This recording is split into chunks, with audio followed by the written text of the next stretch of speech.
মদন দা, হোলি তো চলে এলো, প্ল্যানটা এবারের বলো। তোদের সাথে প্ল্যান করা যাবে না কেন দাদা?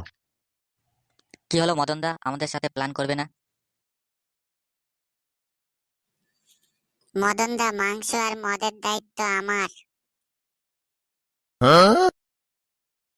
আরে বোকা চোদারা, তোদের মাংস আর মদ তোদের গাড়ে গুজে রাখ। মদন দা, তোমার আবার কিসের রাগ আমাদের ওপর? কেনা চোদারা, তোদেরকে আগের বার বললাম ঝুমা বৌদির গালে রং দিবি শুধু। গুদমারানিরা, তোরা দুধে রং দিয়ে দিলি ঝুমা বৌদির। মদন দা, জুমা বৌদির এত হট ফিগার দেখে নিজেকে সামলাতে পারিনি। মদন দা, ঝুমা বৌদিকে নাইটি পরে যা হট লাগছিল না, মনে হচ্ছিল এখনই দিয়ে দেই। গুদমারানি, কি দিবি? আরে মদন দা, রং দিব।